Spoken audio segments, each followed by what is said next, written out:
इजलास विच अजिहा कुछ नहीं होया जिस तो कौम नूं कोई सेध मिली होवे मौजूदा त्रासदी तो बाद, खास करके महाराज ने कुछ विध बनाई है। इन्हां दे पापां दा ना घड़ा बहुत भर गया सी, ये नंगे हो रहे ने।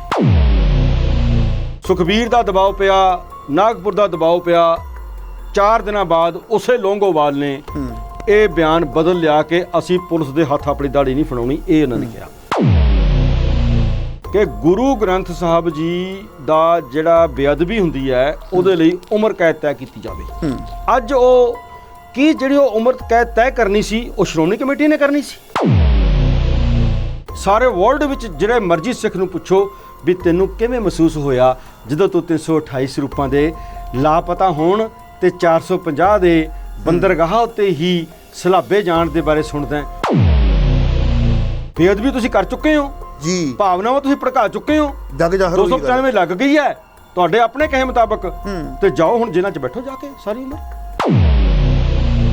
ਤੁਸੀਂ ਉਹ ਸਾਰਾ ਕੁਝ ਕਰ ਚੁੱਕੇ ਹੋ ਜਿਹਦੇ ਕਰਕੇ ਕਿਸੇ ਦੇ ਉੱਤੇ 295 ਤੁਸੀਂ ਮੰਗ ਕਰਦੇ ਹੋ। ਮੈਂ ਮੰਗ ਕਰਦਾ, ਸਾਰੇ ਸਿੱਖ ਮੰਗ ਕਰਦੇ। ਜੇ ਸਿੱਖਾਂ ਦੇ ਗੁਰੂ ਨਾਲ ਕੋਈ ਇਹੋ ਜਿਹੀ ਕਰਦੀ ਜਿਹੋ ਜਿਹੀ ਇਹਨਾਂ ਨੇ ਕੀਤੀ ਐਸਜੀਪੀਸੀ ਵਾਲਿਆਂ ਨੇ, ਤਾਂ ਉਹਨਾਂ ਨੂੰ ਗੁੜ ਦੇ ਕੜਾਇਆਂ 'ਚ ਤੱਤਿਆਂ 'ਚ ਸਾਰੀ ਸੰਗਤ ਦੇ ਸਾਹਮਣੇ ਗੁਰੂ ਗੋਬਿੰਦ ਸਿੰਘ ਜੀ ਦੀ ਸਿੱਖਿਆ ਦੇ ਚਲਦੇ ਸਾੜ ਕੇ ਮਾਰ ਦਿਓ। ਅੱਜ ਕਹਦੇ ਸੁਖਬੀਰ ਵੀ ਨਹੀਂ ਮੈਂ ਗਲਤ ਸੀ, ਮੋਦੀ ਸਾਹਿਬ ਠੀਕ ਸੀ। ਅੱਜ ਕਹਦੇ ਅੱਜ ਇਹ ਸਾਰੀ ਐਸਜੀਪੀਸੀ ਕਹੇਗੀ ਬਿਲਕੁਲ ਠੀਕ, ਪ੍ਰਧਾਨ ਜੀ ਕਹਿੰਦੇ। ਉਹੀ ਸ਼ਖਸ ਹੈ ਜਿਹੜਾ ਕਦੇ ਸੰਤ ਜਰਨੈਲ ਸਿੰਘ ਜੀ ਦੇ ਨਾਲ ਬੈਠਦਾ ਸੀ ਤੇ ਕਹਿੰਦਾ ਸੀ ਵੀ ਸੰਤ ਜੀ ਨੇ ਜੋ ਕਿਹਾ ਅਸੀਂ ਇਹਨਾਂ ਦੇ ਗੋਦੀ ਦਾ ਨਿੱਘ ਮਾਣਿਆ ਤੇ ਅਸੀਂ ਜ਼ਿੰਦਗੀ ਦੇ ਅਖੀਰ ਤੱਕ ਸੰਤ ਜਰਨੈਲ ਸਿੰਘ ਜੀ ਦੀ ਗੱਲ ਕਰਦੇ ਰਹਾਂਗੇ। ਇਹ ਮਹਿਤਾ ਚਾਵਲਾ ਉਹ ਲੋਕ ਨੇ। ਇਹ ਤਾਂ ਹੋਰ ਵੀ ਮਤਲਬ ਕਿ ਘਟੀਆ ਕਿਸਮ ਦੇ ਇਨਸਾਨ ਨੇ, ਤਾਂ ਬਾਦਲਾਂ ਤੋਂ ਵੀ ਘਟੀਆ ਨੇ। ਕੋਈ ਸੰਸਥਾ ਹੋਵੇ ਉਹ ਹਮੇਸ਼ਾ ਕੁਝ ਸਮਾਂ ਲਾਉਂਦੀ ਹੈ। ਅੱਜ ਇਹ 8.5 ਅਰਬ ਰੁਪਏ ਦਾ 5 ਮਿੰਟਾਂ 'ਚ ਪਾਸ ਕਰਤਾ ਇਹਨਾਂ ਨੇ। ਸਾਰੀਆਂ ਤੱਤ ਇਹ ਨਿਕਲਦਾ ਹੈ ਕਿ ਇਹ ਲੋਕ ਕਿਸੇ ਦੇ ਕਹਿਣ ਤੇ ਸਿੱਖੀ ਦੀਆਂ ਜੜ੍ਹਾਂ ਵੱਢਣ ਵਿੱਚ ਤੇਜ਼ੀ ਕਰ ਰਹੇ। देश विदेश के सारे ही दर्शकों का तुहाडे अपने सेवक हरप्रीत सिंह मखू वालों दिल दीयां गहराइयां तो स्वागत किया जाता। दर्शकों, तुहाडे पसंदीदा प्रोग्राम विच बड़ा मान बख्शदे हो, बड़ा प्यार बख्शदे हो, इंतज़ार करदे हो ते मैं भी तुहाडीआं उम्मीदां ते खरे उतरन दे लई एक भाल दे विच निकलदा वां भी कोई ऐसी शख्सियत लैके आवां ਜਿਹੜੇ 20-25 ਮਿੰਟ ਦੇ ਵਿੱਚ ਤੁਹਾਨੂੰ ਉਹ ਗਿਆਨ ਦੇ ਜਾਵੇ ਜੋ ਸੱਚਮੁੱਚ ਇੰਜ ਲੱਗੇ ਵੀ ਸ਼ਾਇਦ ਇੱਕ ਐਪੀਸੋਡ ਨਹੀਂ ਦੇਖਿਆ, ਇੱਕ ਕਿਤਾਬ ਬਹੁਤ ਕੀਮਤੀ ਮੈਂ ਪੜ੍ਹ ਚੁੱਕਾ ਵਾਂ, ਐਸਾ ਲੱਗੇ। ਸੋ ਗੱਲਬਾਤ ਕਰਾਂਗੇ ਸ਼੍ਰੋਮਣੀ ਗੁਰਦੁਆਰਾ ਪ੍ਰਬੰਧਕ ਕਮੇਟੀ ਦਾ ਸਾਲਾਨਾ ਇਜਲਾਸ ਹੋਇਆ, ਜਿਹਦੇ ਵਿੱਚ ਉਹਨਾਂ ਨੇ ਗੱਲ ਕੀਤੀ ਹੈ ਵੀ ਇਹ ਇਜਲਾਸ ਮਾਰਚ ਵਿੱਚ ਹੁੰਦਾ ਸੀ, ਪਰ ਕਰੋਨਾ ਮਹਾਮਾਰੀ ਦੇ ਆਉਣ ਕਰਕੇ ਲੇਟ ਹੁੰਦਾ ਹੁਣ ਅਸੀਂ ਇਜਲਾਸ ਕਰ ਰਹੇ ਹਾਂ। ਉਸ ਇਜਲਾਸ ਦੇ ਵਿੱਚ ਕੀ ਮਤੇ ਪਾਸ ਕੀਤੇ ਗਏ, ਕਿਹੜੇ ਸ਼ੋਕ ਮਤੇ ਪੜ੍ਹੇ ਗਏ, ਬਜਟ ਦੀ ਗੱਲ ਕੀਤੀ ਗਈ, ਸਿੱਖਿਆ ਦਾ ਬਜਟ, ਵਣਜਾਰਿਆਂ ਦੀ ਗੱਲ ਕੀਤੀ ਗਈ ਹੈ। आओ उस इजलास नूं कुछ शख्सियतां अपने किस नज़रिए तो देखते हैं। कुछ देखते हैं ये बजट के अंदर 3 अरब का घाटा शो किया गया है, कुछ देखते हैं भी अगे इन्ने कढ़े जाते सी, इन्ने कढ़े गए ने।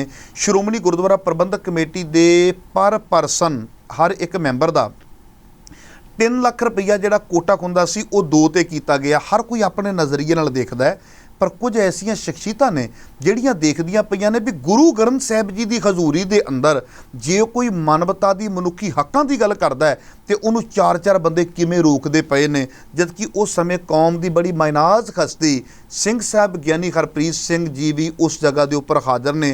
धन गुरु ग्रंथ साहिब पातशाह महाराज जी का भी प्रकाश है और चुने हुए नुमाइंदे जिहड़े ने वो उत्थे ने। पर उस वेले का माहौल की है, इस दे उपर भी आपां संखेप झात पाईए।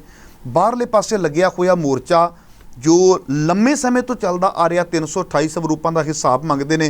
उड़ीसा के गुरुद्वारियां की गल की जाती है, आसाम के गुरुद्वारियां की गल की जाती है, पाकिस्तान के गुरुद्वारियां की गल की जाती है। पर गजब की गल है श्रोमणी गुरुद्वारा प्रबंधक कमेटी के दफ्तर के बाहर लगा होया मोर्चा, उसकी गल क्यों नहीं की जाती। आओ इस सारे मुद्दे के उपर आप अपना ध्यान केंद्रित करिए तो जानिए इजलास नूं कुछ शख्सियतां अपने किस नज़रिए दे नाल देखदियां ने। मेरे नाल स्टूडियो दे विच ने प्रोफैसर महिंदरपाल सिंह, आओ इन्हां दे कोलों जाणदे हां। सब तो पहला करिए स्वागत वीर जी, वाहिगुरू जी का खालसा वाहिगुरू जी की फतेह। मखू साहब ਅਸੀਂ ਗੱਲ ਕਰਦੇ ਹਾਂ ਸ਼੍ਰੋਮਣੀ ਗੁਰਦੁਆਰਾ ਪ੍ਰਬੰਧਕ ਕਮੇਟੀ ਦੇ ਸਾਲਾਨਾ ਇਜਲਾਸ ਦੀ, ਜਿਹਦੇ ਵਿੱਚ ਬਜਟ ਦੀ ਰਕਮ, ਜਿਹਦੇ ਵਿੱਚ ਬਜਟ ਕਿੱਥੇ ਕਿੱਥੇ ਕੱਢਿਆ ਗਿਆ, ਸਾਰਾ ਕੁਝ ਦੱਸਿਆ ਗਿਆ ਹੈ। ਕੁਝ ਉਹਦੇ ਵਿੱਚ ਬੋਲਦੇ ਨੇ ਰੋਕਿਆ ਗਿਆ ਗੁਰੂ ਦੀ ਹਜ਼ੂਰੀ ਦੇ ਅੰਦਰ। ਤੁਸੀਂ ਇਸ ਪੂਰੇ ਮਾਮਲੇ ਨੂੰ, ਇਜਲਾਸ ਨੂੰ ਕਿਸ ਨਜ਼ਰੀਏ ਦੇ ਨਾਲ ਦੇਖਦੇ ਹੋ? ਠੀਕ ਹੈ, ਬਜਟ ਇਜਲਾਸ ਜਿਵੇਂ ਤੁਸੀਂ ਦੱਸਿਆ ਇੰਟਰੋਡਕਸ਼ਨ ਦੇ ਵਿੱਚ ਕਿ ਕੁਝ ਮਹੀਨੇ ਲੇਟ ਹੋਇਆ, ਉਹ ਸਾਰੇ ਦੁਨੀਆ 'ਚ ਕਾਫੀ ਕੁਝ ਇੱਧਰ ਉੱਧਰ ਹੋਇਆ, ਉਹਦੇ ਨਾਲ ਤਾਂ ਸਾਡਾ ਕੋਈ ਓਬਜੈਕਸ਼ਨ ਨਹੀਂ ਹੈ। ਗੱਲ ਇਹ ਹੈ ਕਿ ਜਿਹੜੀ ਸੰਸਥਾ ਅੱਜ ਸਿੱਖਾਂ ਦੀ ਸਿਰਮੌਰ ਸੰਸਥਾ ਦੇ ਰੂਪ 'ਚ ਜਾਣੀ ਜਾਂਦੀ ਹੈ, ਸ਼੍ਰੋਮਣੀ ਗੁਰਦੁਆਰਾ ਪ੍ਰਬੰਧਕ ਕਮੇਟੀ, ਆਖਰ ਕਿਸੇ ਸੰਸਥਾ ਦੇ ਬਣਨ ਦੇ ਕੋਈ ਕਾਰਨ ਹੁੰਦੇ ਨੇ।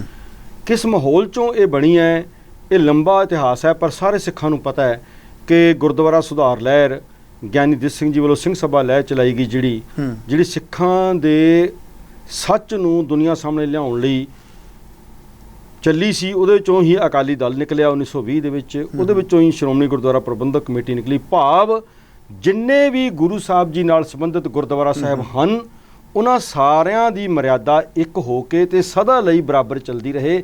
ਕਿਸੇ ਇੰਡੀਵਿਜੂਅਲ ਦਾ ਉਹਦੇ ਤੇ ਕੋਈ ਕਬਜ਼ਾ ਨਾ ਹੋ ਜਾਵੇ ਤੇ ਉਹ ਆਪਣੀ ਮਰਿਆਦਾ ਕਰਕੇ ਸਿੱਖਾਂ ਨੂੰ ਐਕਸਪਲਾਈਟ ਜਾਂ ਭੁਲੇਖਿਆਂ 'ਚ ਨਾ ਪਾਵੇ। ਉਹ ਕੁਝ ਵੱਡੇ ਆਸ਼ੇ ਲੈ ਕੇ ਸਿੱਖ ਵਿਰਾਸਤ ਨੂੰ ਜਿੰਦਾ ਰੱਖਣ ਦੇ ਲਈ ਸ਼੍ਰੋਮਣੀ ਗੁਰਦੁਆਰਾ ਪ੍ਰਬੰਧਕ ਕਮੇਟੀ ਦਾ ਇੱਕ ਪੱਕਾ ਉਹਨਾਂ ਨੇ ਹੱਲ ਕੱਢਿਆ ਕਿ ਇਸ ਤਰ੍ਹਾਂ ਹੋ ਸਕਦਾ ਹੈ। ਸਾਡੇ ਬਜ਼ੁਰਗਾਂ ਨੇ ਉਸ ਮਾਹੌਲ 'ਚੋਂ ਪੈਦਾ ਹੋਈ ਐਸਜੀਪੀਸੀ ਦਾ, ਜੇ ਅੱਜ ਦਾ ਜਿਹੜਾ ਤੁਸੀਂ ਬਜਟ ਇਜਲਾਸ ਦੀ ਗੱਲ ਕੀਤੀ ਹੈ, ਜਿਹੜਾ ਇਹ 28 ਤਰੀਕ ਨੂੰ ਹੋਇਆ ਹੈ, ਇਹਦੇ ਵੱਲ ਝਾਤ ਮਾਰੀਏ ਤਾਂ ਉਸ ਤੋਂ ਨਾ ਕੇਵਲ ਇਹ ਪਿੱਛੇ ਹਟ ਗਈ ਹੈ, ਬਲਕਿ ਅੱਜ ਜਿਹੜੀ ਉਸ ਸੰਸਥਾ ਦੇ ਵਿੱਚ ਜਿਹੜੀ ਧਿਰ ਕਾਬਜ਼ ਹੈ, ਉਹ ਸਾਰੇ ਅਕੀਦੇ ਜਿਹੜੇ ਕਿ ਇਸ ਸੰਸਥਾ ਨੂੰ ਭਲੇ ਲਈ ਜ਼ਿੰਮੇਵਾਰੀ ਦਿੱਤੀ ਗਈ ਸੀ, ਇਹ ਉਹਦੇ ਉਲਟ ਜਾਣ ਲੱਗ ਗਏ ਨੇ। ਜੇ ਅੱਜ ਦੇ ਬਜਟ ਇਜਲਾਸ ਦੀ ਗੱਲ ਕਰੀਏ ਜਾਂ ਅੱਜ ਤੋਂ 2-4 ਮਹੀਨੇ ਪਹਿਲਾਂ ਜੋ ਵਾਪਰਿਆ, ਇਹਦਾ ਜਦੋਂ ਨਿਚੋੜ ਕੱਢ ਕੇ, ਕਿਉਂਕਿ ਸਾਨੂੰ ਸਾਰੇ ਸਿੱਖਾਂ ਨੂੰ ਲੱਗਦਾ ਸੀ ਹੋ ਸਕਦਾ ਹੈ ਇਹ ਆਪਣੀਆਂ ਗਲਤੀਆਂ ਨੂੰ ਇਜਲਾਸ ਰਾਹੀਂ ਗਲਤੀ ਮੰਨਣ ਦਾ ਇੱਕ ਅਹਿਸਾਸ ਕਰਾਉਣ, ਵੀ ਸਾਨੂੰ ਲੱਗਦਾ ਹੈ ਕਿ ਸਾਡੇ ਤੋਂ ਗਲਤੀ ਹੋ ਗਈ ਹੈ। ਇਹ ਅਹਿਸਾਸ ਦੀ ਅਸੀਂ ਆਸ ਕਰਦੇ ਸੀ, ਖਾਸ ਕਰ ਉਦੋਂ ਜਦੋਂ ਗਿਆਨੀ ਹਰਪ੍ਰੀਤ ਸਿੰਘ ਜੀ ਵਿੱਚ ਬੈਠੇ ਨੇ। ਸੱਚੇ ਪਾਤਸ਼ਾਹ ਗੁਰੂ ਗ੍ਰੰਥ ਸਾਹਿਬ ਜੀ ਦੀ ਹਾਜ਼ਰ ਨਾਜ਼ਰ ਹਜ਼ੂਰੀ ਹੈ, ਤੇ ਜੇ ਕੋਈ ਬੰਦਾ ਗੁਰੂ ਗ੍ਰੰਥ ਸਾਹਿਬ ਜੀ ਦੀ 328 ਬੀੜਾਂ ਦੀ ਗੱਲ ਕਰਨਾ ਚਾਹਵੇ, ਉਹਨੂੰ ਚਾਵਲੇ ਤੇ ਚੱਬਰ ਵਰਗੇ ਲੋਕ ਤੇ ਬੀਬੀ ਜਗੀਰ ਵਰਗੇ ਕੌਰ ਵਰਗੇ ਲੋਕ ਜਿਹੜੇ ਨੇ ਉਹ ਬੋਲਣ ਦਾ ਇੱਕ ਤਾਂ ਟਾਈਮ ਘੱਟ ਦੇਣ, ਤੇ ਫਿਰ ਉਹ ਬੋਲਣ ਦੋਵਾਂ ਪਾਸੇ ਖੜੇ। ਕੀ ਇਜਲਾਸ ਵਿੱਚ ਅਜਿਹਾ ਕੁਝ ਨਹੀਂ ਹੋਇਆ ਜਿਸ ਤੋਂ ਕੌਮ ਨੂੰ ਕੋਈ ਸੇਧ ਮਿਲੀ ਹੋਵੇ, ਮੌਜੂਦਾ ਤਰਾਸਦੀ ਤੋਂ ਬਾਅਦ ਖਾਸ ਕਰਕੇ। ਪਰ ਉਹਦੇ ਵਿੱਚ ਇੱਕ ਮਤਾ ਪੜਿਆ ਗਿਆ ਹੈ ਕਿ 200 ਸਰਕਾਰ ਦੇ ਕੋਲੋਂ ਮੰਗ ਕੀਤੀ ਗਈ ਵੀ ਜਿਹੜੀ 295 ਏ ਹੈ, ਇਹਦੇ ਵਿੱਚ ਆਦਮੀ ਜ਼ਮਾਨਤ ਤੇ ਬਾਹਰ ਆ ਜਾਂਦਾ ਆ, ਉਸ ਤੋਂ ਬਾਅਦ ਫਿਰ ਹੁੱਲੜਬਾਜ਼ੀਆਂ ਕਰਦਾ ਆ, ਧਾਰਮਿਕ ਭਾਵਨਾਵਾਂ ਨੂੰ ਠੇਸ ਪੜਾਉਂਦਾ ਆ। ਇਹਦੇ ਵਿੱਚ ਜੀ ਵਾਧਾ ਕੀਤਾ ਜਾਵੇ, 295 ਏ ਜਿਹੜੀ ਹੈ ਇਹਦੇ ਵਿੱਚ ਉਮਰ ਕੈਦ ਦੀ ਸਜ਼ਾ ਜਿਹੜੀ ਹੈ ਉਹ ਹੋਣੀ ਚਾਹੀਦੀ ਹੈ। ਪਰ ਗਜ਼ਬ ਦੀ ਗੱਲ ਕੀ ਹੈ ਵੀ ਜੇ ਧਾਰਮਿਕ ਭਾਵਨਾਵਾਂ ਦੇ ਨਾਲ ਛੇੜਛਾੜ ਹੁੰਦੀ ਹੈ ਤੇ 295 ਏ ਲੱਗੀ। ਇਹਨਾਂ ਨੇ ਉਸ ਤੋਂ ਵੀ ਵੱਧ ਕੇ ਗੱਲ ਕੀਤੀ ਵੀ 295 ਏ ਦੇ ਵਿੱਚ ਵੀ ਵਾਧਾ ਕਰਕੇ ਉਮਰ ਕੈਦ ਦੀ ਸਜ਼ਾ ਸੁਣਾਈ ਜਾਵੇ। ਪਰ 328 ਸਵਰੂਪਾਂ ਦੇ ਵਿੱਚ ਸਮੁੱਚੇ ਸਿੱਖ ਪੰਥ ਦੀਆਂ ਭਾਵਨਾਵਾਂ ਭੜਕੀਆਂ, ਸਾਡੀਆਂ ਧਾਰਮਿਕ ਭਾਵਨਾਵਾਂ ਜਿਹੜੀਆਂ ਨੇ ਉਹਨਾਂ ਨੂੰ ਠੇਸ ਅਪੜੀ ਹੈ। ਪਰ ਇੱਥੇ ਤੇ ਸ਼੍ਰੋਮਣੀ ਗੁਰਦੁਆਰਾ ਪ੍ਰਬੰਧਕ ਕਮੇਟੀ 295 ਏ ਵੀ ਨਹੀਂ ਲਵਾ ਰਹੀ। ਇਹਦਾ ਤੁਸੀਂ ਕੀ ਕਾਰਨ ਮੰਨਦੇ ਹੋ? ਮੈਂ ਇੱਥੋਂ ਸ਼ੁਰੂ ਕਰਾਂਗਾ, ਗੱਲ ਬਹੁਤ ਇੰਪੋਰਟੈਂਟ ਹੈ ਕਿ ਮਹਾਰਾਜ ਨੇ ਕੁਝ ਵਿਧ ਬਣਾਈ ਹੈ, ਇਹਨਾਂ ਦੇ ਪਾਪਾਂ ਦਾ ਨਾ ਘੜਾ ਬਹੁਤ ਭਰ ਗਿਆ ਸੀ, ਇਹ ਨੰਗੇ ਹੋ ਰਹੇ ਨੇ। ਇਹ ਜਿਹੜੀ ਗੱਲ ਤੁਸੀਂ ਕਹੀ ਹੈ ਨਾ, ਇਹਨਾਂ ਨੇ ਆਪਣੇ ਆਪ ਨੂੰ ਨੰਗਾ ਕੀਤਾ ਹੈ। ਕਿਵੇਂ ਨੰਗਾ ਕੀਤਾ ਕਿ 27 ਅਗਸਤ ਨੂੰ ਤਾਂ ਇਹ ਕਹਿੰਦੇ ਅਸੀਂ ਫੌਜਦਾਰੀ ਮੁਕੱਦਮਾ ਦਰਜ ਕਰਾਂਗੇ, ਉਹਦੇ ਵਿੱਚ 295 ਵੀ ਆਉਣੀ ਸੀ, ਉਹਦੇ ਵਿੱਚ ਚੋਰੀ ਵੀ ਆਉਣੀ ਸੀ, ਠੱਗੀ ਵੀ ਆਉਣੀ ਸੀ, ਕਿਹਦਾ ਦਬਾਓ ਕਿਵੇਂ ਪਿਆ ਇਹ ਜੱਗ ਜ਼ਾਹਿਰ ਹੋਣਾ ਸੀ। ਕਿਵੇਂ ਗੁਰੂ ਗ੍ਰੰਥ ਸਾਹਿਬ ਜੀ ਬਿਨਾਂ ਲਿਖਤ ਪੜ੍ਹਤ ਦੇ ਦਿੱਤੇ ਗਏ, ਪਹੁੰਚਾ ਦਿੱਤੇ ਗਏ, ਕੋਈ ਹਿਸਾਬ ਕਿਤਾਬ, ਇਹ ਸਾਰਾ ਕੁਝ ਆਉਣਾ ਸੀ। ਉਹ ਫੌਜਦਾਰੀ ਕੇਸ ਹੋਣਾ ਸੀ। ਇਹਨਾਂ ਨੇ ਆਪ ਬੋਲਿਆ, ਸੁਖਬੀਰ ਦਾ ਦਬਾਓ ਪਿਆ, ਨਾਗਪੁਰ ਦਾ ਦਬਾਓ ਪਿਆ। 4 ਦਿਨਾਂ ਬਾਅਦ ਉਸੇ ਲੌਂਗੋਵਾਲ ਨੇ ਇਹ ਬਿਆਨ ਬਦਲ ਲਿਆ ਕਿ ਅਸੀਂ ਪੁਲਿਸ ਦੇ ਹੱਥ ਆਪਣੀ ਦਾੜੀ ਨਹੀਂ ਫੜਾਉਣੀ, ਇਹ ਉਹਨਾਂ ਨੇ ਕਿਹਾ। ਜਦੋਂ ਪੰਜਾਬ ਸਰਕਾਰ ਇੱਥੇ ਰਾਜ ਕਰਦੀ ਸੀ, ਉਦੋਂ ਗੁਰੂ ਗ੍ਰੰਥ ਸਾਹਿਬ ਜੀ ਦੀਆਂ ਬੇਅਦਬੀਆਂ ਹੋਈਆਂ। ਇਹਨਾਂ ਨੇ ਇੱਕ ਗੱਲ ਅੱਜ ਮੈਂ ਕਹਾਂਗਾ ਡਰਾਮਾ ਕੀਤਾ ਕਿ ਗੁਰੂ ਗ੍ਰੰਥ ਸਾਹਿਬ ਜੀ ਦਾ ਜਿਹੜਾ ਬੇਅਦਬੀ ਹੁੰਦੀ ਹੈ ਉਹਦੇ ਲਈ ਉਮਰ ਕੈਦ ਤੈਅ ਕੀਤੀ ਜਾਵੇ। ਅੱਜ ਉਹ ਕਿ ਜਿਹੜੀ ਉਹ ਉਮਰ ਕੈਦ ਤੈਅ ਕਰਨੀ ਸੀ ਉਹ ਸ਼੍ਰੋਮਣੀ ਕਮੇਟੀ ਨੇ ਕਰਨੀ ਸੀ। ਉਹ ਵੀ ਤਾਂ ਫੌਜਦਾਰੀ ਮੁਕੱਦਮੇ ਤਹਿਤ ਹੀ ਹੋਣਾ ਸੀ। ਫਿਰ ਇਹਨਾਂ ਨੇ ਕਿਹਾ ਕਿ ਡੀਸੀ ਸਾਰਾ ਹਿਸਾਬ ਕਿਤਾਬ ਰੱਖੂਗਾ, ਗੁਰੂ ਗ੍ਰੰਥ ਸਾਹਿਬ ਜੀ ਦੀ ਭੇਟਾ ਕਿੰਨੀ ਹੋਏਗੀ ਇਹ ਵੀ ਤੈਅ ਕਰੇਗਾ ਕਿ ਡੀਸੀ ਸ਼੍ਰੋਮਣੀ ਕਮੇਟੀ ਦਾ ਮੁਲਾਜ਼ਮ ਹੈ। ਅੱਜ ਫਿਰ ਇਹ ਭੱਜ ਕਿਉਂ ਰਹੇ ਨੇ? ਇਹ ਨੰਗੇ ਹੋ ਰਹੇ ਨੇ। ਅੱਜ ਇਹ 295 ਦੇ ਵਿੱਚ ਸਜ਼ਾ ਵਧਾਉਣ ਦੀ ਗੱਲ ਕਰਦੇ ਨੇ। ਕੀ ਉਹ 295 ਲਾਉਣ ਦਾ ਤੇ ਨਿਰਣਾ ਕਰਨ ਦਾ ਅਧਿਕਾਰ ਐਸਜੀਪੀਸੀ ਕੋਲ ਹੈ? ਇਹ ਵੀ ਫੌਜਦਾਰੀ ਮੁਕੱਦਮੇ 'ਚ ਸਰਕਾਰ ਕੋਲ ਹੈ ਜੀ। ਇਹ ਤਾਂ ਇਹ ਮੰਗ ਕਰਦੇ ਨੇ, ਪਰ ਕੀ ਫਿਰ ਹੁਣ ਇਹ ਜਵਾਬ ਦੇਣ, ਦੁਨੀਆ ਜਵਾਬ ਮੰਗਦੀ ਹੈ। ਉਹ ਨੰਗੇ ਹੋਏ ਨੇ ਕਿ ਗੁਰੂ ਗ੍ਰੰਥ ਸਾਹਿਬ ਜੀ ਜਿਹੜੇ ਅੱਜ ਇਹ ਕਹਿੰਦੇ ਕਿ ਗੁੰਮ ਹੋ ਗਏ, ਕਦੇ ਕਹਿੰਦੇ ਜੀ ਉਹ ਕਿਸੇ ਨੇ ਵੇਚ ਦਿੱਤੇ, ਬੜੇ ਮਤਲਬ ਹਲਕੇ ਹਲਕੇ ਜਿਹੇ ਲਫ਼ਜ਼ ਵਰਤੇ ਨੇ ਸੱਚੇ ਪਾਤਸ਼ਾਹ ਦੇ ਸੰਬੰਧ ਵਿੱਚ, ਕਿ ਉਹਦੇ ਨਾਲ ਦੁਨੀਆ ਭਰ ਦੇ ਸਿੱਖਾਂ ਦੀਆਂ ਭਾਵਨਾਵਾਂ ਆਹਤ ਨਹੀਂ ਹੋਈਆਂ, ਠੇਸ ਨਹੀਂ ਪਹੁੰਚੀ? ਤੇ ਕੀ ਉਹ ਜਿਹੜਾ ਤੁਸੀਂ ਸਾਰੇ ਐਸਜੀਪੀਸੀ ਵਾਲਿਆਂ ਨੇ ਜਿਹੜਾ ਤੁਹਾਨੂੰ ਦੋਸ਼ੀ ਅਕਾਲ ਤਖ਼ਤ ਸਾਹਿਬ ਦੀ ਫਸੀਲ ਤੋਂ ਵੀ ਕਹਿ ਦਿੱਤਾ ਗਿਆ ਹੈ ਕਿ ਤੁਹਾਡੇ ਉਹਨਾਂ ਐਕਟਸ ਤੋਂ ਜਿਹੜੇ 18 ਤਰੀਕ ਨੂੰ ਮੰਨ ਲਓ ਸਜ਼ਾ ਦੇ ਮਾਮਲੇ ਦੇ ਵਿੱਚ ਹੋ ਸਕਦਾ ਆ ਸਾਡੀ ਕਿਸੇ ਗੱਲ ਤੋਂ ਸਹਿਮਤੀ ਨਾ ਹੋਵੇ, ਪਰ ਦੋਸ਼ੀ ਕਰਾਰ ਤੇ ਉਸ ਦਿਨ ਹੋ ਗਏ ਨਾ। ਦੋਸ਼ੀ ਕਰਾਰ ਹੋਏ ਨੇ ਤੇ ਅੱਜ ਇਹ ਕਹਿੰਦੇ ਨੇ ਕਿ 295 ਦੇ ਵਿੱਚ ਸਜ਼ਾ ਵਧਾਈ ਜਾਵੇ। ਤੇ ਸਿੱਖਾਂ ਦੀਆਂ, ਮੈਂ ਬੈਠਾ, ਤੁਸੀਂ ਬੈਠੇ ਹੋ, ਜਾਂ ਦੁਨੀਆ ਭਰ 'ਚ ਪਿੰਡਾਂ ਸ਼ਹਿਰਾਂ 'ਚ ਸਾਰੇ ਵਰਲਡ ਵਿੱਚ ਜਿਹੜੇ ਮਰਜ਼ੀ ਸਿੱਖ ਨੂੰ ਪੁੱਛੋ ਵੀ ਤੈਨੂੰ ਕਿਵੇਂ ਮਹਿਸੂਸ ਹੋਇਆ ਜਦੋਂ ਤੂੰ 328 ਸਰੂਪਾਂ ਦੇ ਲਾਪਤਾ ਹੋਣ ਤੇ 450 ਦੇ ਬੰਦਰਗਾਹ ਉੱਤੇ ਹੀ ਸਲਾਬੇ ਜਾਣ ਦੇ ਬਾਰੇ ਸੁਣਦਾ ਹੈ? ਉਹ ਕਹਿੰਦਾ ਮੇਰਾ ਕਾਲਜਾ ਬਾਹਰ ਆਉਂਦਾ ਯਾਰ। ਇਹ ਭਾਵਨਾਵਾਂ ਆਹਤ ਨਹੀਂ ਹੋਈਆਂ? ਤੇ ਫਿਰ ਤੁਸੀਂ ਆਪਣੇ ਤੇ 295 ਲਵਾਓ ਤੇ ਆਪਣੇ ਆਪ ਨੂੰ ਉਮਰ ਕੈਦ ਕਰੋ। ਫੈਸਲਾ ਤੁਸੀਂ ਕਰ ਚੁੱਕੇ ਹੋ, ਬੇਅਦਬੀ ਤੁਸੀਂ ਕਰ ਚੁੱਕੇ ਹੋ ਜੀ, ਭਾਵਨਾਵਾਂ ਤੁਸੀਂ ਭੜਕਾ ਚੁੱਕੇ ਹੋ। 295 ਲੱਗ ਗਈ ਹੈ ਤੁਹਾਡੇ ਆਪਣੇ ਕਹੇ ਮੁਤਾਬਕ, ਤੇ ਜਾਓ ਹੁਣ ਜੇਲ੍ਹਾਂ 'ਚ ਬੈਠੋ ਜਾ ਕੇ ਸਾਰੀ ਉਮਰ।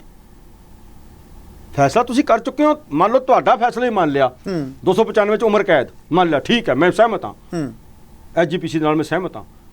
ਪਰ ਜਿਨ੍ਹਾਂ ਤੇ ਲੱਗੀ ਹੈ ਸਭ ਤੋਂ ਪਹਿਲਾਂ ਇਹ ਉਹ ਤੁਸੀਂ ਹੋ। ਤੁਸੀਂ ਉਹ ਸਾਰਾ ਕੁਝ ਕਰ ਚੁੱਕੇ ਹੋ ਜਿਹਦੇ ਕਰਕੇ ਕਿਸੇ ਦੇ ਉੱਤੇ 295 ਤੁਸੀਂ ਮੰਗ ਕਰਦੇ ਹੋ।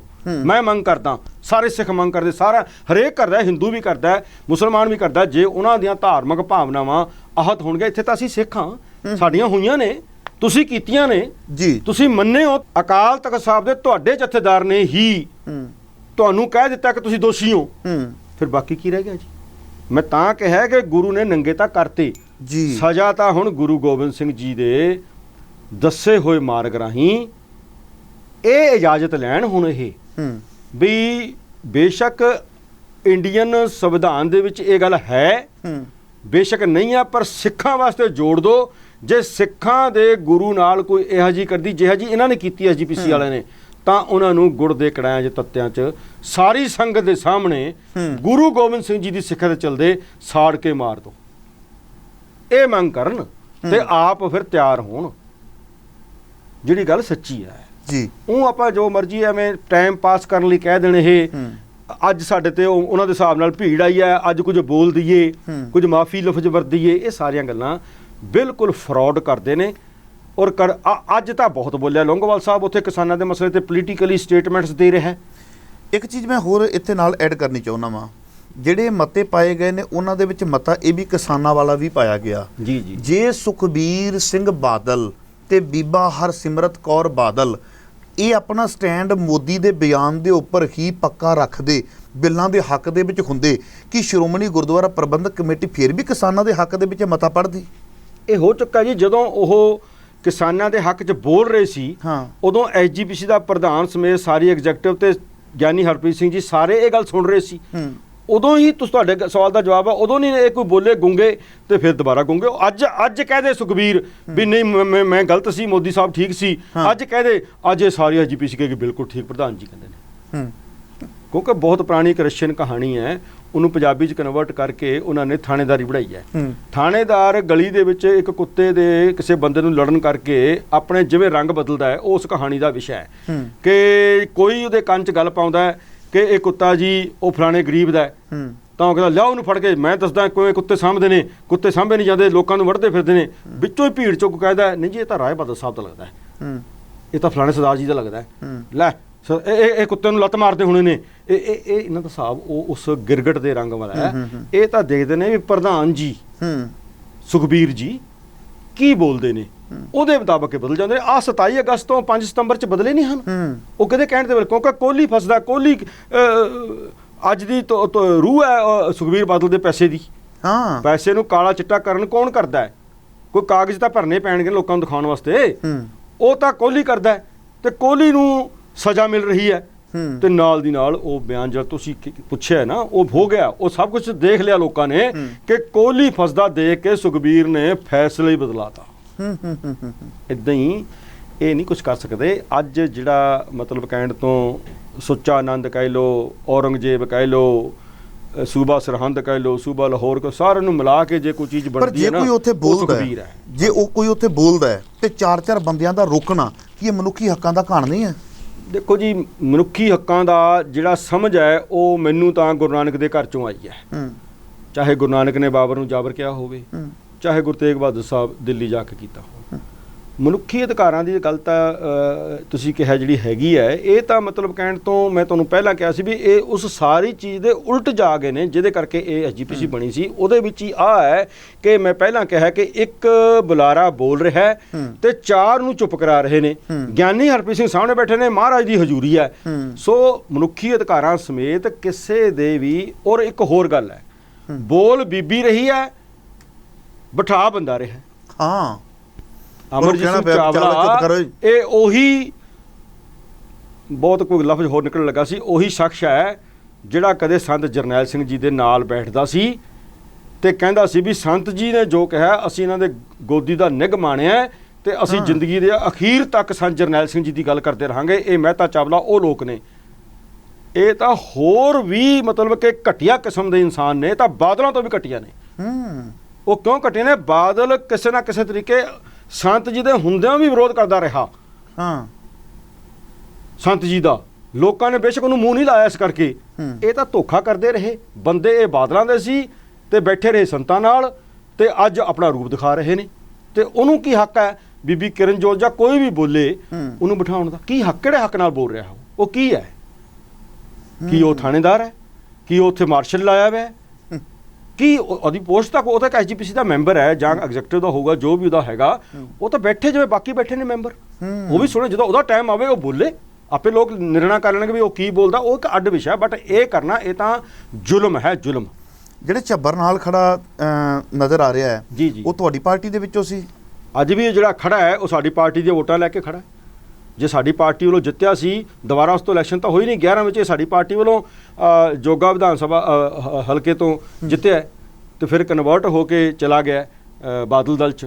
ਬੀਬੀ ਹਰਸਿਮਰਤ ਕੌਰ ਦਾ ਖਾਸ ਬੰਦਾ ਆਪਣੇ ਆਪ ਨੂੰ ਕਹਾਉਂਦਾ ਹੈ ਤੇ ਉਮਰ ਵੀ ਛੋਟੀ ਆ ਤੇ ਉਹ ਮਤਲਬ ਕਿ ਉਹ ਤਾਂ ਅੱਜ ਵੀ ਸਾਡੀਆਂ ਵੋਟਾਂ ਕਰਕੇ ਉੱਥੇ ਖੜਾ। ਸਾਡੀ ਪਾਰਟੀ ਦੇ ਮੈਂਬਰ ਦੇ ਤੌਰ ਤੇ ਜਿੱਤ ਕੇ ਤੇ ਦੂਜੇ ਪਾਸੇ ਜਾ ਕੇ ਧੋਖਾ ਦੇ ਕੇ ਉੱਥੇ ਖੜਾ।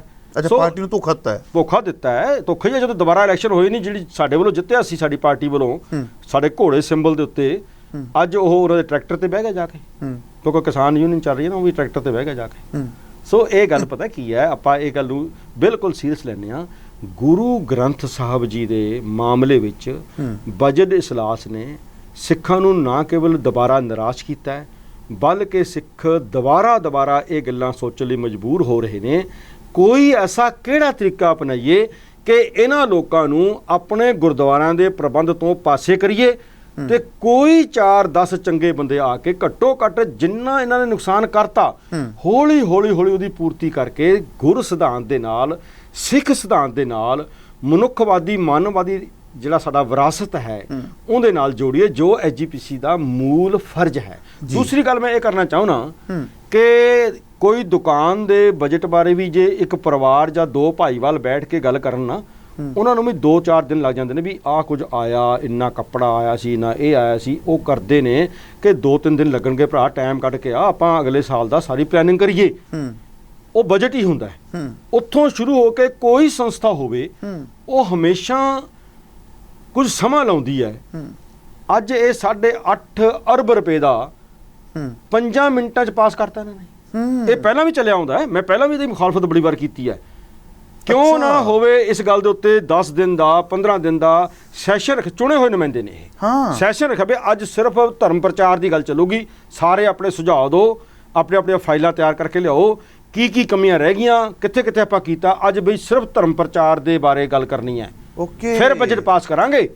ਅੱਜ ਭਾਈ ਸਾਰੇ ਸਕੂਲਾਂ ਦੀ ਜਿਹੜੇ ਐਸਜੀਪੀਸੀ ਦੇ ਕਾਲਜ ਨੇ, ਸਕੂਲ ਨੇ, ਹਸਪਤਾਲ ਨੇ, ਉਹਨਾਂ ਦੀ ਗੱਲ ਕਰਾਂਗੇ। ਅੱਜ ਭਾਈ ਅਸੀਂ ਵਣਜਾਰਿਆਂ ਦੀ ਗੱਲ ਕਰਾਂਗੇ।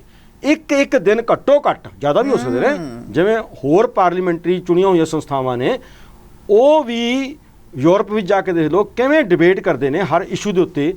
ਇਹ ਵੀ ਇੱਕ ਚੁਣੀ ਹੋਈ ਸੰਸਥਾ ਹੈ ਔਰ ਏਸ਼ੀਆ ਦੀ ਸਭ ਤੋਂ ਪੁਰਾਣੀ ਸੰਸਥਾ ਹੈ। ਉਦੋਂ ਚਾਈਨਾ, ਜਾਪਾਨ, ਕੋਰੀਆ, ਇੰਡੀਆ ਤਾਂ ਚਲੋ ਉਦੋਂ ਹੈ ਹੀ ਨਹੀਂ ਸੀਗਾ। 1925 ਜਦੋਂ ਇਹ ਸੰਸਥਾ ਚੁਣੀ ਗਈ ਹੈ, ਉਦੋਂ ਏਸ਼ੀਆ ਵਿੱਚ ਕੋਈ ਚੁਣੀ ਹੋਈ ਸੰਸਥਾ, ਸਭ ਤੋਂ ਪੁਰਾਣੀ ਸੰਸਥਾ ਹੈ, ਚੁਣੀ ਹੋਈ ਸੰਸਥਾ, ਜਿਹਦੇ ਵਿੱਚ ਲੇਡੀਜ਼ ਨੂੰ ਵੀ ਵੋਟ ਪਾਉਣ ਦਾ ਅਧਿਕਾਰ। ਉਹ ਤਾਂ ਦੁਨੀਆ ਭਰ 'ਚ ਪਹਿਲੀ ਸੰਸਥਾ ਹੈ। ਕਿਸ ਤਰ੍ਹਾਂ ਕਿ ਅਸੀਂ, ਸਾਡੀ ਕੌਮ ਦੀ, ਸਾਡੇ ਬਜ਼ੁਰਗਾਂ ਨੇ ਸਾਡੀਆਂ ਭੈਣਾਂ ਮਾਵਾਂ ਨੂੰ, ਬੱਚੀਆਂ ਨੂੰ 1925 ਦੇ ਵਿੱਚ ਬਰਾਬਰ ਦਾ ਅਧਿਕਾਰ ਦਿੱਤਾ। ਬੰਦੇ ਦਾ ਤੇ ਬੀਬੀ ਦਾ ਬਰਾਬਰ ਅਧਿਕਾਰ ਹੈ ਜੀ ਵੋਟ ਪਾਉਣ ਦਾ ਐਸਜੀਪੀਸੀ 'ਚ। ਜਦ ਕਿ ਆਪਣੇ ਆਪ ਨੂੰ ਬਹੁਤ ਐਡਵਾਂਸ ਕਹਾਉਂਦੇ, ਜਿਹਨੂੰ ਅਸੀਂ ਮੇਮਾ ਕਹਿ ਲੈਂਦੇ ਹਾਂ, ਯੂਰਪ ਦੀਆਂ ਬੀਬੀਆਂ, ਇੰਗਲੈਂਡ ਦੀਆਂ ਬੀਬੀਆਂ, ਅਮਰੀਕਾ ਦੀਆਂ ਬੀਬੀਆਂ, ਉਹਨਾਂ ਨੂੰ 1944 19 ਸਾਲ ਬਾਅਦ ਸਿੱਖਾਂ ਤੋਂ ਵੋਟ ਦੇਣ ਦਾ ਅਧਿਕਾਰ ਮਿਲਿਆ। ਔਰ ਇੱਥੇ ਇੱਕ ਖੂਬਸੂਰਤ ਗੱਲ ਇਹ ਹੈ ਕਿ ਜਿਹੜਾ ਇੰਗਲੈਂਡ ਦੇ ਵਿੱਚ ਬੀਬੀਆਂ ਨੂੰ ਬਰਾਬਰ ਹੱਕ ਦਾ ਇੱਕ ਸੰਘਰਸ਼ ਚੱਲਿਆ, ਉਹਦੀ ਅਗਵਾਈ ਮਹਾਰਾਜਾ ਰਣਜੀਤ ਸਿੰਘ ਦੀ ਪੋਤਰੀ ਕਰ ਰਹੀ ਸੀ। ਉਹ ਵੀ ਇੱਕ ਸਿੱਖ ਪਰਿਵਾਰ ਚੋਂ ਸੀ। ਮਹਾਰਾਜ ਦਲੀਪ ਸਿੰਘ ਜੀ ਦੀ ਬੇਟੀ ਜੀ ਕਰ ਰਹੀ ਸੀ। ਸੋ ਉਹਨਾਂ ਨੇ ਵੀ ਦੁਨੀਆ ਦੀਆਂ ਬੀਬੀਆਂ ਨੂੰ ਵੀ ਸਿੱਖਾਂ ਦੀ ਬੀਬੀ ਨੇ ਹੱਕ ਲੈ ਕੇ ਦਿੱਤੇ ਤੇ ਗੁਰੂਆਂ ਦੀ ਵਿਰਾਸਤ ਮੁਤਾਬਕ ਅਸੀਂ ਐਸਜੀਪੀਸੀ ਰਾਹੀਂ 1925 ਚ ਬਰਾਬਰ ਦਾ ਵੋਟਾਂ ਦਾ ਹੱਕ ਤੇ 2020 ਦੇ ਵਿੱਚ ਉਸ ਬੀਬੀ ਨੂੰ ਬੋਲਦੀ ਹੋਈ ਨੂੰ ਰੋਕਿਆ ਜਾਣਾ। 2020 ਦੇ ਵਿੱਚ ਇੱਕ ਬੀਬੀ ਨੂੰ ਉਸੇ ਹੀ ਹਾਊਸ 'ਚ, ਜਿਸ ਹਾਊਸ ਨੇ 95 ਸਾਲ ਪਹਿਲਾਂ ਇਹ ਅਧਿਕਾਰ ਦਿੱਤਾ ਸੀ ਵੀ ਤੁਸੀਂ ਭਾਈ ਬਰਾਬਰ ਹੋ, ਉਹਨੂੰ ਇੱਕ ਚਾਵਲੇ ਵਰਗਾ ਇੱਕ ਨਲਾਇਕ ਬੰਦਾ, ਗੁੰਡਾ ਬੰਦਾ, ਬੇਈਮਾਨ ਬੰਦਾ, ਅਕਿਰਤਕਣ ਬੰਦਾ ਰੋਕ ਰਿਹਾ। ਤੇ ਗਿਆਨੀ ਹਰਪ੍ਰੀਤ ਸਿੰਘ ਸਾਹਮਣੇ ਬੈਠੇ ਨੇ, ਮਹਾਰਾਜ ਸੱਚੇ ਪਾਤਸ਼ਾਹ ਦੀ ਹਜ਼ੂਰੀ ਹੈ। ਸੋ ਇਹ ਸਾਰੀਆਂ ਗੱਲਾਂ ਜਦੋਂ ਆਪਾਂ ਜੋੜਦੇ ਆ ਨਾ, ਕੁਝ ਵੀ ਚੰਗਾ ਨਹੀਂ ਹੋਇਆ। ਸਾਰਾ ਕੁਝ ਉਸ ਅਕੀਦੇ ਦੇ ਮੁਤਾਬਕ, ਉਸ ਸੋਚ ਦੇ ਮੁਤਾਬਕ, ਜਿਹਨੂੰ ਸੋਚ ਕੇ, ਜਿਸ ਅਕੀਦਤ ਨੂੰ ਰੱਖ ਕੇ ਲੰਬੇ ਸਮੇਂ ਲਈ ਸਿੱਖ ਵਿਰਾਸਤ ਨੂੰ ਅੱਗੇ ਲੈ ਜਾਣ ਦੀ ਡਿਊਟੀ ਬਣਦੀ ਜਿਸ ਸੰਸਥਾ ਦੀ, ਉਹਦਾ ਇਹ ਹਾਲ ਹੋਗਾ ਕਿ ਉਲਟਾ ਉਹ ਇਸ ਸੋਚ ਦੇ ਉਲਟ ਚੱਲ ਪਏ ਨੇ ਜੀ। ਸੋ ਦੂਜਾ ਸਾਰਾ ਜਿਹੜੇ ਮੈਂਬਰ ਜਾਂ ਸਾਬਕਾ ਪ੍ਰਧਾਨ ਚੜ੍ਹਾਈ ਕਰ ਗਏ ਸੀ, ਜਿਵੇਂ ਕਿ ਅਵਤਾਰ ਸਿੰਘ ਮੱਕੜ ਹੋ ਗਏ, ਠੇਕੇਦਾਰ ਕਬਲਿੰਦਰ ਸਿੰਘ ਹੋ ਗਏ, ਵੀ ਇਹ ਸਾਰੇ ਜਿਹੜੇ ਚੜ੍ਹਾਈ ਕਰ ਗਏ ਸੀ, ਉੱਥੇ ਉਹ ਸ਼ੋਕ ਮਤਾ ਪੜ੍ਹਿਆ ਗਿਆ, ਪਰ ਗੁਰੂ ਗ੍ਰੰਥ ਸਾਹਿਬ ਜੀ ਦੇ ਪਛਤਾਤਾਪ ਦੀ ਗੱਲ ਉਸ ਪੱਧਰ ਦੇ ਉੱਪਰ ਨਹੀਂ ਹੋ ਪਾਈ। ਬਸ ਉਹ ਮਤਲਬ ਕਿ ਕਹਿੰਦੇ ਨੇ ਕਿ ਅਸੀਂ ਤਾਂ ਜੀ ਗੋਂਗਲਾਂ ਤੋਂ ਮਿੱਟੀ ਲਾ ਦਿੱਤੀ ਹੈ, ਅਸੀਂ ਜਥੇਦਾਰ ਜੀ ਕਹਿਣ ਤੇ ਭਾਂਡੇ ਮਾਂਜ ਰਹੇ ਹਾਂ, ਤੇ ਇਸ ਕਰਕੇ ਹੁਣ ਸਾਡਾ ਇੱਥੇ ਬੋਲਣ ਦਾ ਕੋਈ ਬਹੁਤਾ ਨਹੀਂ ਬਣਦਾ। ਇਹ ਉਹਨਾਂ ਦੀ ਸੋਚ ਹੈ। ਪਰ ਮੈਂ ਤੁਹਾਡੀ ਗੱਲ ਨਾਲ ਸਹਿਮਤ ਹਾਂ ਕਿ ਕੁਝ ਐਸਾ ਜ਼ਿਆਦਾ ਗੰਭੀਰਤਾ ਦੇ ਨਾਲ, ਜੇ ਉਹ ਦਿਲੋਂ ਹੁੰਦੇ ਦੁਖੀ, ਹੋਣਾ ਚਾਹੀਦਾ ਸੀ। ਘੱਟੋ ਘੱਟ ਦੁਨੀਆ ਨੂੰ ਲੱਗੇ ਕਿ ਜਿਵੇਂ ਸਿੱਖ ਕੌਮ ਆਪਣੇ ਰਹਿਬਰ ਨੂੰ ਹਾਜ਼ਰ ਨਾਜ਼ਰ ਮੰਨਦੀ ਹੈ, ਉਸ ਤਰ੍ਹਾਂ ਦਾ ਦੁੱਖ ਵੀ ਇਹਨਾਂ ਤੋਂ ਲੱਗੇ। ਇਹ ਤਾਂ ਇਗਨੋਰ ਹੀ ਕਰ ਗਏ। ਦੁੱਖ ਮਨਾਉਣਾ ਜਾਂ ਸਾਨੂੰ ਦੱਸਣਾ ਕੌਮ ਨੂੰ, ਉਹ ਤਾਂ ਇੱਕ ਪਾਸੇ, ਇਹ ਤਾਂ ਇਗਨੋਰ ਹੀ ਕਰਕੇ ਵੀ ਇਹ ਕੋਈ ਗੱਲ ਹੀ ਨਹੀਂ ਹੈ। ਸੋ ਸਾਰੀਆਂ ਤੱਤ ਇਹ ਨਿਕਲਦਾ ਹੈ ਕਿ ਇਹ ਲੋਕ ਕਿਸੇ ਦੇ ਕਹਿਣ ਤੇ ਸਿੱਖੀ ਦੀਆਂ ਜੜ੍ਹਾਂ ਵੱਢਣ ਵਿੱਚ ਤੇਜ਼ੀ ਕਰ ਰਹੇ ਨੇ। ਸੋ ਉਹਦੇ ਇਹ ਸਾਰੇ ਪ੍ਰਤੱਖ ਸਬੂਤ ਨੇ ਤੇ ਇਸੇ ਨੂੰ ਆਪਾਂ ਅੱਗੇ ਵੀ ਦੱਸ ਸਕਦੇ ਹਾਂ, ਪਰ ਤੱਥ ਸਾਰ ਜਿਹੜਾ ਉਹ ਆ ਚੁੱਕਾ ਹੈ ਆਪਣੀ ਗੱਲ ਦੇ ਵਿੱਚ। ਸੋ ਮੇਰੇ ਹਿਸਾਬ ਨਾਲ ਤਾਂ ਇਹਨਾਂ ਨੂੰ ਪੱਕੇ ਤੌਰ ਤੇ ਇਹਨਾਂ ਸੰਸਥਾਵਾਂ ਤੋਂ ਪਾਸੇ ਕਰਨ ਵਾਲੇ ਪਾਸੇ ਸਿੱਖਾਂ ਨੂੰ ਤੁਰਨਾ ਚਾਹੀਦਾ ਜੀ। ਮੈਂ ਨਹੀਂ ਕਹਿੰਦਾ ਕਿ ਐਸਜੀਪੀਸੀ ਸਿਸਟਮ ਬਦਲ ਜਾਵੇ, ਪਰ ਮੈਂ ਕਹਿੰਦਾ ਜਿੱਥੇ ਹੋਰ ਗੱਲਾਂ ਅਸੀਂ ਇੰਨੀ ਦ੍ਰਿੜਤਾ ਨਾਲ ਕਰ ਰਹੇ ਹਾਂ, ਉਨੀ ਦ੍ਰਿੜਤਾ ਦੇ ਨਾਲ ਆਹ ਜਿਹੜਾ ਇਸ਼ੂ ਗੁਰੂ ਗ੍ਰੰਥ ਸਾਹਿਬ ਜੀ ਵਾਲਾ ਤੇ ਐਸਜੀਪੀਸੀ ਦੀਆਂ ਨਾਕਾਮੀਆਂ ਦਾ ਜਾਂ ਬੇਈਮਾਨੀਆਂ ਦਾ ਚੱਲ ਰਿਹਾ ਹੈ, ਇਹ ਵੀ ਸਰਕਾਰਾਂ ਤੇ ਦਬਾਅ ਪਾ ਕੇ ਚਾਹੇ ਦੁਬਾਰਾ ਇਲੈਕਸ਼ਨ ਕਰਾਈ ਜਾਵੇ, ਚਾਹੇ ਕੋਈ ਤਰੀਕਾ ਐਸਾ ਸਾਂਝੇ ਤੌਰ ਤੇ ਤੈਅ ਕੀਤਾ ਜਾਵੇ ਕਿ ਕਿਸ ਤਰ੍ਹਾਂ ਇਹ ਲੋਕ ਪਾਸੇ ਹਟਣ। ਬਿਲਕੁਲ ਜੀ, ਦਿਲ ਦੀਆਂ ਗਹਿਰਾਈਆਂ ਤੋਂ ਪ੍ਰੋਫੈਸਰ ਸਾਹਿਬ ਤੁਹਾਡੇ ਧੰਨਵਾਦੀ ਹਾਂ। ਸਮੇਂ-ਸਮੇਂ ਤੇ ਸਾਨੂੰ ਬੜੇ ਕੀਮਤੀ ਸੁਝਾਅ ਦਿੰਦੇ ਹੋ। ਸੋ ਦਰਸ਼ਕੋ, ਇਹ ਸਨ ਪ੍ਰੋਫੈਸਰ ਮਹਿੰਦਰਪਾਲ ਸਿੰਘ ਜੀ, ਜਿਨ੍ਹਾਂ ਨੇ ਬੜੇ ਸੁੰਦਰ ਢੰਗ ਦੇ ਵਿੱਚ ਇਜਲਾਸ ਬਾਰੇ ਜਾਣਕਾਰੀ ਦਿੱਤੀ ਹੈ। ਬੜੀ ਜਲਦੀ ਕਿਸੇ ਹੋਰ ਸ਼ਖਸੀਅਤ ਨਾਲ ਤੁਹਾਡੀ ਸੇਵਾ ਦੇ ਵਿੱਚ ਆਵਾਂਗਾ। ਦਿਓ ਇਜਾਜ਼ਤ। ਵਾਹਿਗੁਰੂ ਜੀ ਕਾ ਖਾਲਸਾ, ਵਾਹਿਗੁਰੂ ਜੀ ਕੀ ਫਤਿਹ।